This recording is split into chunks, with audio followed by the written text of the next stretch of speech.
ladies, ito ang mga gawin nyo para mas mapapansin ka ng lalaki. Hello guys! So, ang topic natin for today, ito. Mga gawin nyo bilang babae para maging attractive ka sa paningin ng lalaki.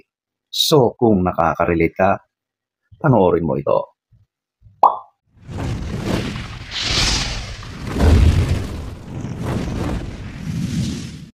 So, huwag na tayong magpaligoy-ligoy. Number 8, mag-makeup. Pero, konti lang. Huwag labis-labis. Okay? Alam nyo, normally, ang mga lalaki, hanggat maaari ay hindi naman big deal sa kanila ang makeup na yan. Mas gusto pa nga ng karamihan sa lalaki na nakikita yung natural na ikaw.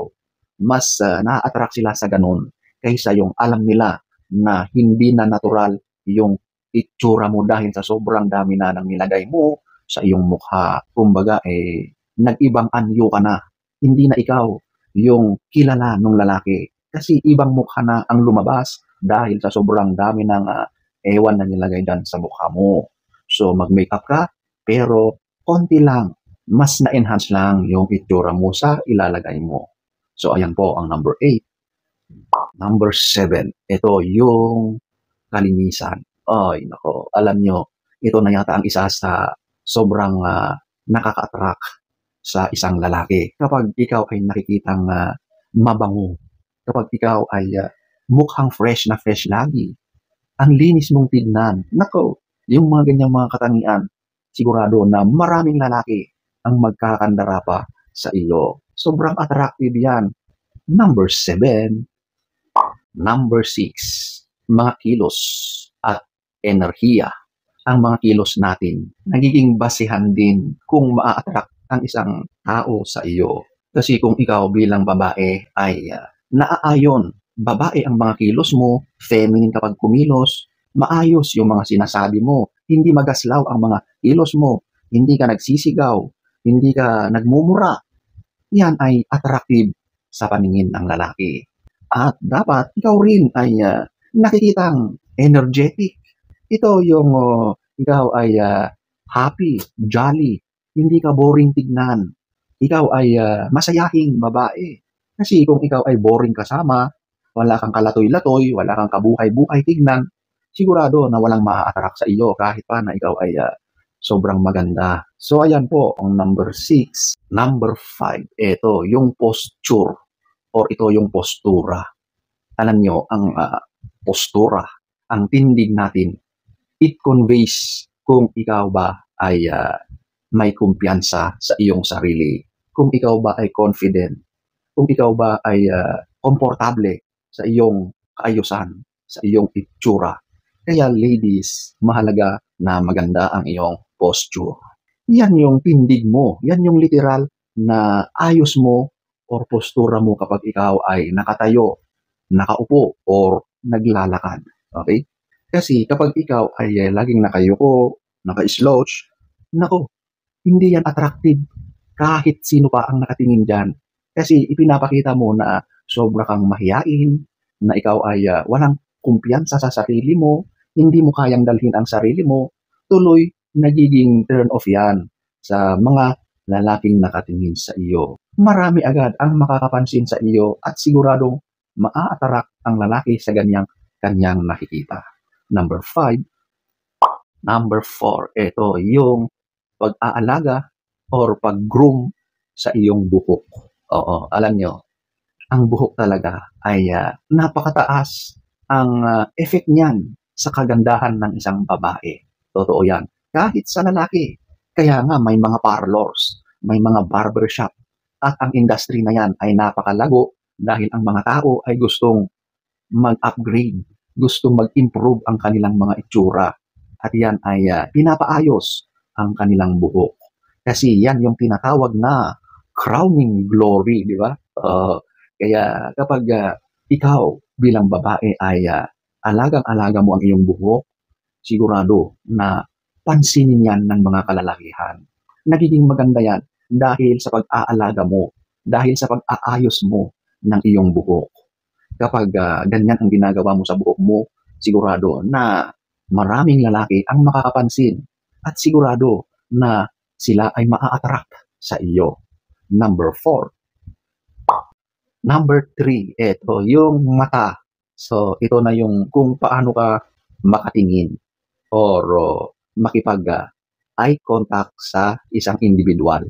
Ang mga mata ang nagsasabi kung ano ang nararamdaman ng bawat isa. Sa mata pa lang, makikita mo na kung interesado ba siya sa iyo, kung attracted ba siya sa iyo. Kasi kapag gusto ka ng isang individual, isang lalaki, yan ay laging nakatingin sa iyo. At kapag kinakausap o nag-uusap kayo, yan ay nakikipag-eye contact sa iyo. Pero kapag walang attraction, hindi ka type, hindi yan titingin sa direksyon mo, hindi ka niyan titignan, hindi yan makikipag mata sa iyo.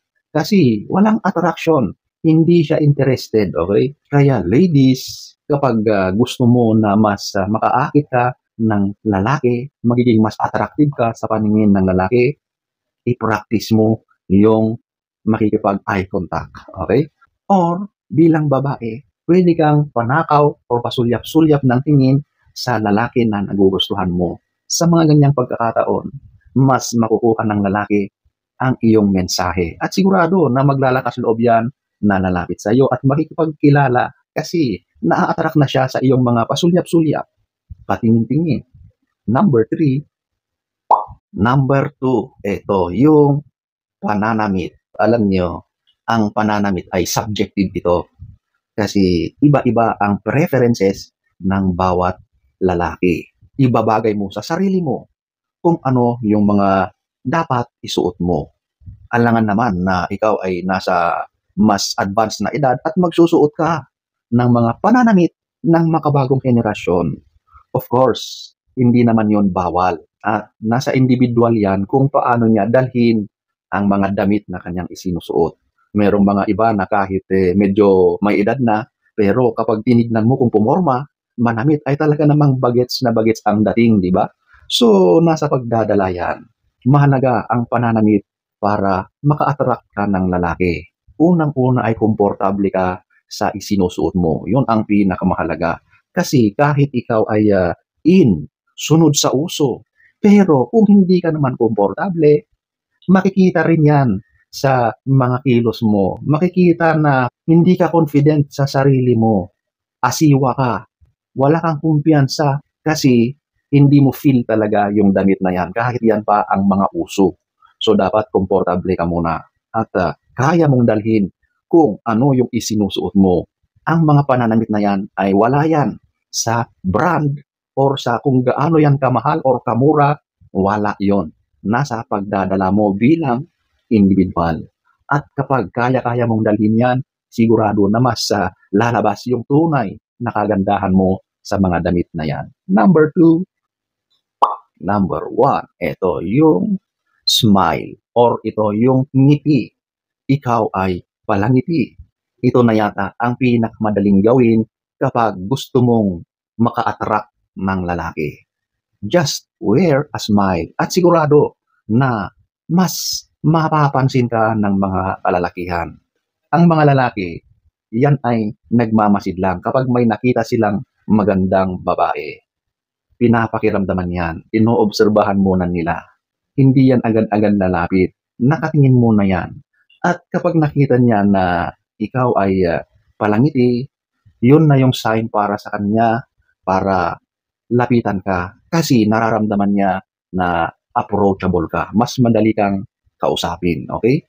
Alam niyo, ang ngiti, napaka-powerful yan sa usaping attraction. Kaya ladies, gumiti ka sa halip na ikaw ay seryoso or nakasimangot. Sigurado na maraming kalalakihan ang makakapansin sa iyo. Number 1. So, ayan po ang ilan sa mga napakaraming pwede mong gawin para mas pansinin ka ng mga boys. So, sana ay nagustuhan nyo ang ating topic for today. Next story time. Don't forget to subscribe.